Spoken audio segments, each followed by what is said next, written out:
বিভিন্ন ষড়যন্ত্রের কারণে বাংলাদেশের গণতন্ত্রের গতিকে প্রতিরোধ করা হয়েছে। এই পলাতক স্বৈরাচার, সেই স্বৈরাচার ক্ষমতাকে ধরে রাখার জন্য কি হারে মানুষকে হত্যা করেছে।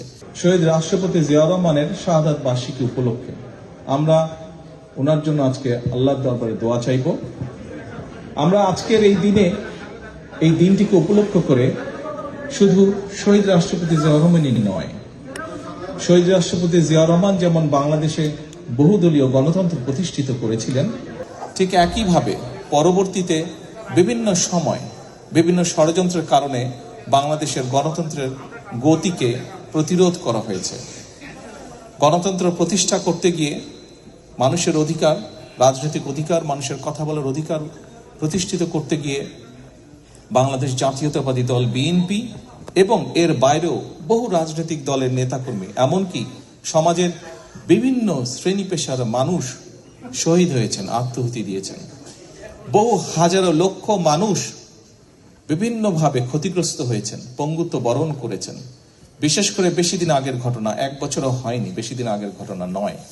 আমরা যদি জুলাই আগস্ট মাসের সেই আন্দোলনের দিনগুলোর কথা মনে করি, তাহলে আমরা দেখতে পাবো কি হারে সেই পলাতক স্বৈরাচার, সেই স্বৈরাচার ক্ষমতাকে ধরে রাখার জন্য কি হারে মানুষকে হত্যা করেছে, কি হারে বহু মানুষের সারা জীবনের দৃষ্টি কেড়ে নিয়েছে, কিভাবে বহু হাজারো মানুষ কিভাবে ক্ষতিগ্রস্ত হয়েছে, শারীরিকভাবে পঙ্গুত্ব বরণ করেছে। জাতিসংঘের হিসাব মোতাবেক 66 জন শিশুকে হত্যা করেছিল তারা। প্রিয় উপস্থিতিবৃন্দ, উপস্থিত সম্মানিত ওলামা মাশায়েখবৃন্দ, একটু পরেই আমরা দোয়ার জন্য আল্লাহর দরবারে হাত তুলব।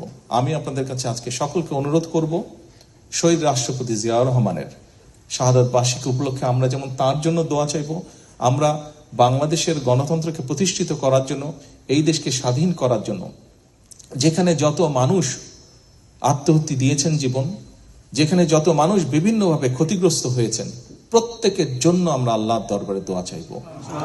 এখানে আমরা বহু মানুষ উপস্থিত আছি যাদের আপনজন, বিভিন্ন জন আপনজনকে আমরা হারিয়েছি, বিভিন্ন জন হারিয়েছে আপনজনকে, যারা এই মুহূর্তে আমাদের সাথে নেই, এই দুনিয়াতে নেই। আমরা সেই মানুষগুলোর জন্য আমরা আল্লাহর দরবারে দোয়া চাইব।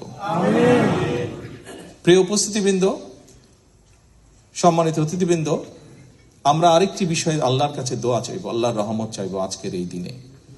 যে মানুষগুলো গণতন্ত্রকে, মানুষের অধিকারকে প্রতিষ্ঠিত করার জন্য তাদের জীবনকে আত্মাহুতি দিয়েছেন, আমরা যাতে তাদের সেই আকাঙ্ক্ষাকে পূরণ করতে পারি।